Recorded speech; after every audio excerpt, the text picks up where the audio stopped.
Chapter 10, Your Right to be Rich. The chapter begins by stating that it is your right to be rich and that you are here to live an abundant life. This sets the tone for the chapter, immediately establishing the idea that wealth is not something to be earned or strived for, but rather a birthright.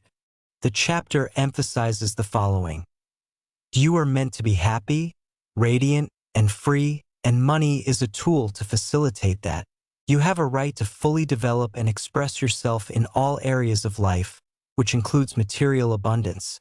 You should surround yourself with beauty and luxury, and you do not have to settle for just enough when you can experience the riches of your subconscious mind. The desire to be rich is natural and should not be seen as selfish or wrong, but instead is a cosmic urge. It is a desire for a fuller, happier, and more wonderful life. Money as a symbol. The chapter also reframes the concept of money, presenting it not as an end in itself but as a symbol of exchange.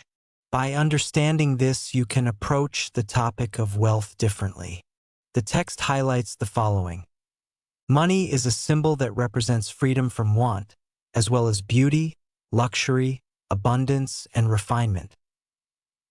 It is a symbol of the economic health of a nation and also your own economic health.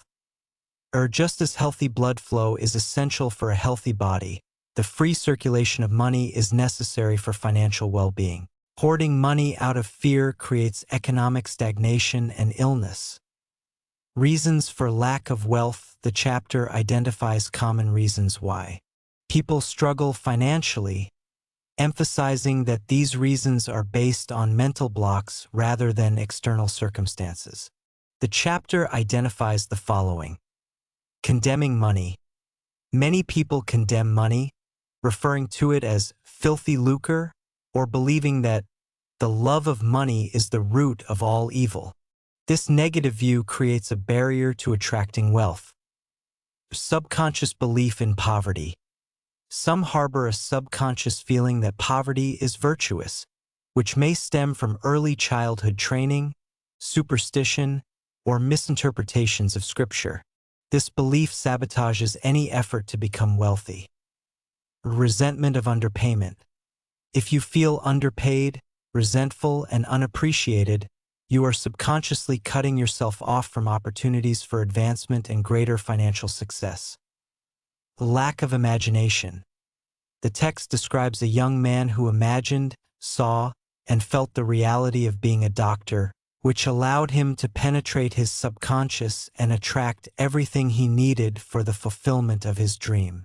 If you do not use your imagination, your subconscious will not be aware of your desires.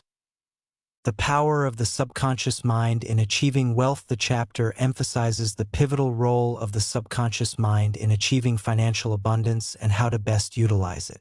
Some important points are: mental acceptance of wealth. You must accept the idea of wealth in your own mind. Your mental acceptance and expectancy of wealth will have its own mechanics of expression. Creative power of thought. Your thoughts and mental images have a creative power that can attract either wealth or poverty, depending on what you focus on. Affirmations. You should use affirmations to impress your subconscious mind with the idea of wealth. For example, the chapter provides the affirmation: I am one with the infinite riches of my subconscious mind. It is my right to be rich, happy, and successful. Money flows to me freely, copiously, and endlessly. I am forever conscious of my true worth. I give of my talents freely, and I am wonderfully blessed financially.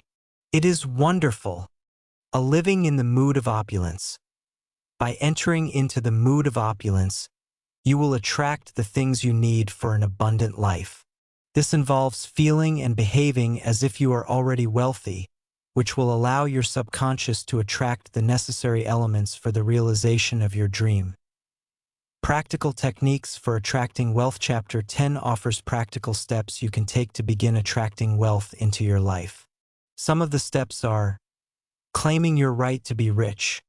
Boldly claim that it is your right to be rich, and your deeper mind will honor your claim. or desire for abundance. Don't be satisfied with just enough, but desire all the money you need to do what you want when you want to do it. You must get acquainted with the riches of your subconscious mind. Or viewing money like the tide. Understand that money is like the tide. It has an ebb and flow. When it is out, it will return. Healing mental blocks. Heal yourself of the mental disease of poverty. This means changing any subconscious beliefs about the virtue of poverty. Developing a positive attitude. Never criticize money. You lose what you criticize. Instead, repeat frequently, I like money. I use it wisely, constructively, and judiciously. I release it with joy, and it returns 1,000-fold. Recognizing money as a tool. Understand that money is not evil, any more than other elements. The misuse of the mind's powers causes evil. A mental visualization. Visualize the end result of your goal, which causes your subconscious mind to respond and fulfill your mental picture. Giving to receive. Do not try to get something for nothing. You must give mental attention to your goals, ideals, and enterprises, and your deeper mind will back you up. The key is to impregnate the subconscious with the idea of wealth. Overcoming Obstacles to Wealth Chapter 10 also addresses common mental obstacles that can hinder the flow of wealth into one's life. The text describes the following. Criticizing money. Never criticize money, as you will lose what you criticize. The idea of filthy lucre. Avoid using terms such as filthy lucre or I despise money. Trying to get something for nothing. Recognize that there is no such thing as a free lunch. You must give to receive. Poverty as a mental disease. Understand that poverty is a mental disease, and you must heal yourself of this malady. Your envy and jealousy. Envy and jealousy are stumbling blocks to the flow of wealth, so you must rejoice in the prosperity of others. You must get on good terms with everyone. Case studies and examples. The chapter includes examples that illustrate how these principles can work in practice. The chapter provides the following. For a young man who became a doctor. The chapter mentions a young man who was able to imagine, see, and feel the reality of being a doctor, which allowed him to attract the necessary conditions for the fulfillment of his dream.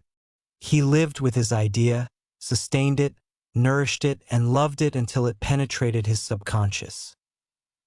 The importance of mental acceptance. The chapter discusses that you must accept the abundant life in your own mind, and your mental acceptance and expectancy of wealth has its own mathematics and mechanics of expression. The circulation of money. The text states that you must look at money like the tide, as the ebb and flow of the tide is constant. When the tide is out, you are absolutely sure that it will return. The power of affirmations. The affirmation provided in this chapter is meant to be written on your heart and repeated daily, to impress the subconscious mind with your desire for wealth. Key principles and additional insights. Chapter 10 emphasizes several key principles. Wealth is a right. You have an inherent right to be rich and live an abundant life. The subconscious mind is key. Your subconscious mind is a powerful tool for attracting wealth. Thoughts create reality. Your thoughts and beliefs shape your financial reality. Positive mental attitude. A positive mental attitude and belief in abundance are crucial, and money is a tool, not an end. Money is a symbol of exchange and should be used wisely. Giving and receiving. You must give to receive, and your giving will activate your subconscious in support of your desires, the subconscious mind. A Wellspring of Abundance. Chapter 10 offers a paradigm shift in how to think about wealth. By utilizing the subconscious mind, anyone can change their thoughts, beliefs, and attitudes about money and attract abundance. The message is that wealth is not a matter of luck or hard work alone, but rather a state of mind.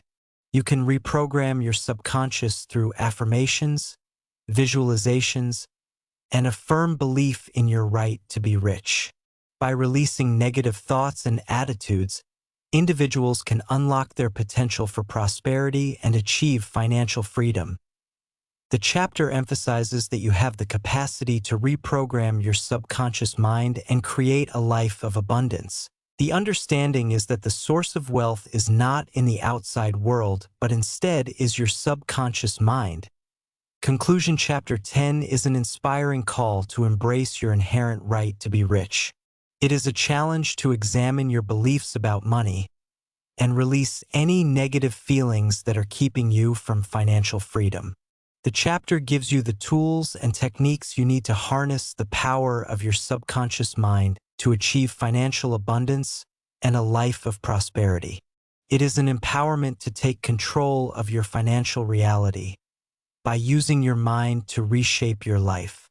By understanding that wealth is a natural state and a birthright, you are able to begin your journey toward financial freedom.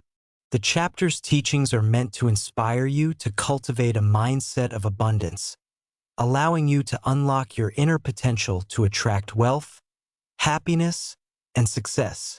It is through this understanding that you can start living the abundant life you were meant to live.